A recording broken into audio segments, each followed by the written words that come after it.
नमस्कार, आप Bihar in shorts देख रहे हैं। मैं हूं परमवीर सिंह। आज पटना हाईकोर्ट में बिहार नगर निकाय चुनाव को लेकर सुनवाई हुई है। बिहार सरकार ने एक बार फिर से पुनर्विचार याचिका दायर की थी, जिस पर आज पटना हाईकोर्ट में सुनवाई हुई है और बड़ा फैसला हुआ है। पटना हाईकोर्ट में आज क्या कुछ हुआ है, हम आपको विस्तार से बता देते हैं। आपको बता दें कि जब पटना हाईकोर्ट के तरफ से ईबीसी आरक्षण को लेकर जब रोक लगा दी गई, जिसके बाद चुनाव आयोग ने इस चुनाव को पूरी तरह से रद्द कर दिया और जिसके बाद अब बिहार सरकार है वो पटना हाईकोर्ट में एक बार फिर से पुनर्विचार याचिका दायर की थी, जिस पर आज सुनवाई हुई है और इस मामले को लेकर बिहार सरकार ने अपना पक्ष रखा है।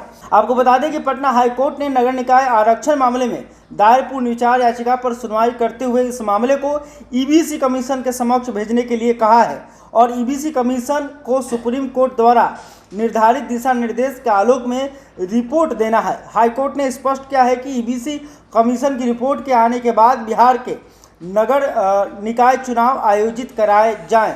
हाईकोर्ट ने इस मामले को राज्य सरकार के अंडरटेकिंग के आलोक में निष्पादित कर दिया है। सुनवाई में राज्य सरकार ने अपना अंडरटेकिंग कोर्ट को देते हुए इस मामले को ईबीसी कमीशन भेजकर कमीशन की रिपोर्ट के आधार पर चुनाव कराए जाने चाहिए। आपको बता दें कि सुनवाई में राज्य सरकार का पक्ष सुप्रीम कोर्ट के वरीय अधिवक्ता विकास सिंह और वरीय अधिवक्ता मनिंदर सिंह ने रखा। वरीय अधिवक्ता विकास सिंह ने मुख्य न्यायाधीश की खंडपीठ द्वारा पूर्व में पारित आदेश में त्रुटि बताते हुए कोर्ट को बताया कि आरक्षण का प्रावधान केवल ईबीसी के लिए है, न कि ओबीसी के लिए। सुनवाई के दौरान मुख्य न्यायाधीश ने चुनाव आयोग से जानना चाहा कि ओबीसी और ईबीसी के अलावा सामान्य वर्ग का चुनाव क्यों नहीं कराया जा सका। इस पर चुनाव आयोग की ओर से सुप्रीम कोर्ट के वरीय अधिवक्ता दिनेश द्विवेदी ने बताया कि बार बार चुनाव कराना अपने आप में एक बेहद कठिन काम है। उन्होंने चुनाव आयोग के खिलाफ की गई कोर्ट की टिप्पणियों को पारित फैसले से हटाने की गुहार की है।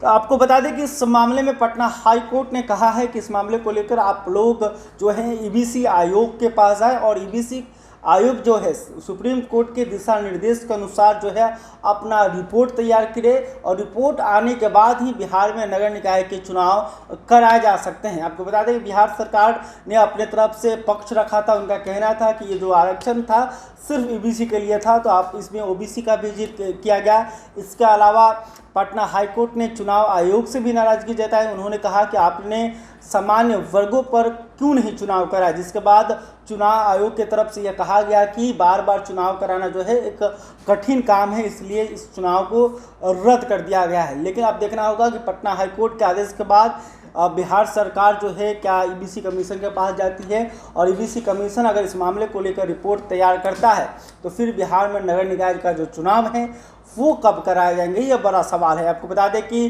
बिहार में अक्टूबर में ही नगर निकाय का चुनाव होने वाला था। 10 अक्टूबर को पहले चरण का वोटिंग होने वाला था और 20 अक्टूबर को दूसरे चरण का वोटिंग होने वाला था। लेकिन चुनाव से कुछ दिन पहले ही पटना हाईकोर्ट ने ईबीसी आरक्षण को लेकर रोक लगा दी थी। उनका कहना था कि ये जो आरक्षण है वो सुप्रीम कोर्ट के दिशा निर्देश के खिलाफ है, जिसके बाद चुनाव आयोग ने तत्काल उससे सभी चुनाव को रद्द कर दिया था। जिसके बाद बिहार सरकार से कहा गया कि वो लोग सुप्रीम कोर्ट इस मामले को लेकर जाएंगे, लेकिन बिहार सरकार ने सुप्रीम कोर्ट जाने से पहले पटना हाईकोर्ट में ही फिर से पुनर्विचार याचिका दायर की, जिस पर आज सुनवाई हुई है। पटना हाईकोर्ट ने इस मामले को लेकर जो है ईबीसी आयोग के पास जाने को कहा है और कहा है कि ईबीसी आयोग इस मामले को लेकर सुप्रीम कोर्ट के दिशा निर्देश के अनुसार अपना रिपोर्ट तैयार करेगा और उसी रिपोर्ट के आधार पर बिहार में नगर निकाय चुनाव कराए जाएंगे।